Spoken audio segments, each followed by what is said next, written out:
બરવાડા ખાતે પરંપરાગત રીતે આજે અષાઢી બીજના પવિત્ર તહેવાર નિમિત્તે ભગવાન જગન્નાથજીની રથયાત્રા નીકળી હતી. સંતો, મહંતો, મહાનુભાવો, ભક્તો અને બાળકો સહિત આ રથયાત્રામાં જોડાયા હતા અને ભગવાન જગન્નાથજીનો જયઘોષ કરવામાં આવ્યો હતો. હવે છે બરવાડાથી મારા પ્રતિનિધિ ચિંતન વાદિયાનો એક વિસ્તૃત અહેવાલ. બરવાડા શહેરમાં ભગવાન જગન્નાથજીની ચોથી ભવ્ય રથયાત્રા કાઢવામાં આવી હતી. બરવાડા શહેરના લક્ષ્મણજી મંદિર ખાતે ભગવાન જગન્નાથજીની આ ભવ્ય રથયાત્રાનું પ્રસ્થાન કરવામાં આવ્યું હતું.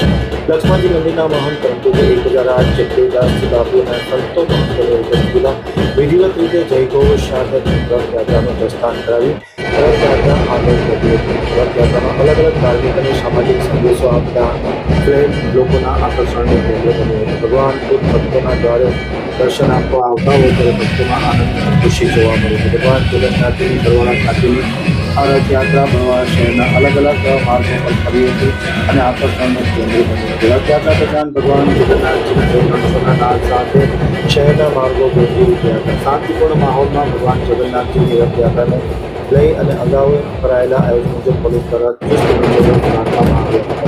ભગવાન જગન્નાથજીની રથયાત્રા દરમિયાન રથમાં હાઇડ્રોજન કારણે કે ખાસ વ્યવસ્થા પીજીવીસીએલની ટીમ દ્વારા કરવામાં આવી હતી અને રથયાત્રા દરમિયાન પીજીવીસીએલની ટીમ ખડે પગે રહી હતી અને રથયાત્રા આકર્ષણનું કેન્દ્ર બની હતી એમ ભરતભાઈ મોરીએ આમતક ટીવી સાથેની વાતચીતમાં માહિતી આપતા જણાવ્યું હતું.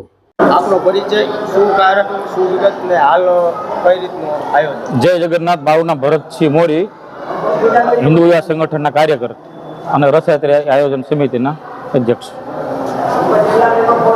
હાલ જે રથયાત્રા પ્રસ્થાન થયું તો કઈ રીતનું આયોજન, શું વિગત? હાલ જે રથયાત્રા પ્રસ્થાન થઈ રહી છે તેમાં 25 ટ્રેક્ટર છે, એમાં 5 ટેબલો છે. દરેક અલગ અલગ થીમના ટેબલો બનાવેલા છે અને સાથે ડીજે તથા નાસિક ઢોલ અને બરવાડા તથા બરવાડા શહેરની આજુબાજુની જાહેર જનતા સૌ આવેલી છે. હજારોની સંખ્યામાં ધર્મપ્રેમી જનતા છે.